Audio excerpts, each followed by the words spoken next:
ये जो मूवी है ये हिस्ट्री के एक बहुत डार्क चैप्टर को दर्शाती है एंड अब जेनजीज जो हैं वो इस पिक्चर को देखेंगे तो आपके हिसाब से क्या टेक अवे है उनके लिए? पर मैं कहूँगा कि जब जेंजी इसे देखेंगे तो मुझे लगता है कि उनके लिए सबसे बड़ा टेक अवे ये होगा कि आज़ादी हमें एक प्लेटर पे नहीं मिली। इसके पीछे कई लोगों के सैक्रिफाइस, कई कहानियां हैं। आज जब हम अपने फ्रीडम को टेकन फॉर ग्रांटेड लेते हैं तो मुझे लगता है ये फिल्म याद दिलाएगी कि फ्रीडम के राइट्स के साथ रिस्पॉन्सिबिलिटी भी आती है। So we have to understand how much struggle people have gone through it. ये देखिए जो मैं ये फिल्म के अंदर दिखा रहा हूँ वो this is just a part of it, जी पार्ट ऑफ द स्ट्रगल। मतलब 1/4 का भी 1/4 का भी 1/4 का भी 1/4 है।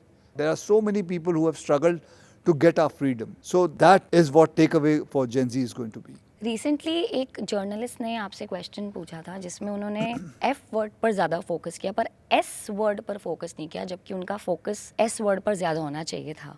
उसके एफ बारे वर्ड में के बारे में ना बोलते हुए जी I can understand but you can say the word slave. या तो सब लोग जो है वो एफ वर्ड पर फोकस कर रहे थे, पर मेरे लिए जो असली चुभने वाला वर्ड, असली गाली थी वो स्लेव थी।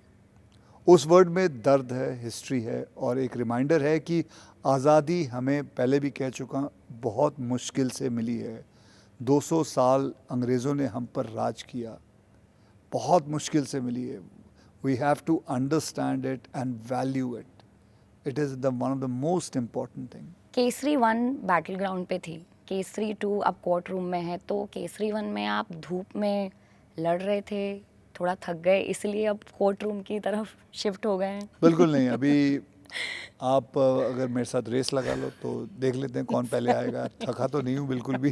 सर मेरी ये जुर्रत। नहीं, ज़रूरत की बात नहीं है। आप पूरा नाम क्या बताया आपने? यशस्वी। यशस्वी जायसवाल। नहीं, अच्छा नहीं, क्यों नहीं, मैं मजाक कर रहा हूँ। खैर केसरी जो थी मैं उसमें धूप में काम कर रहा था, उसमें खून थे, पसीना थी, मिट्टी थी, एक सोल्जर की फिज़िकल ताकत के बारे में था।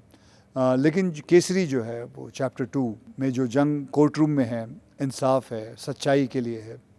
और पहली वाली में मैं कहता हूँ तलवार थी, लेकिन इसके अंदर जो है द बिगेस्ट वेपन इज़ ज़ुबान। I think that is one thing I always say कि हमें ज़ुबान को मतलब ये मैं अपना कहना चाहता हूँ कि ज़ुबान को है वो बहुत संभाल के इस्तेमाल करना चाहिए। A wound by a sword can be taken care of and वो सिर्फ वो घाव भर जाता है, लेकिन जो ज़ुबान से निकलती है बात वो इतनी जल्दी नहीं भरती।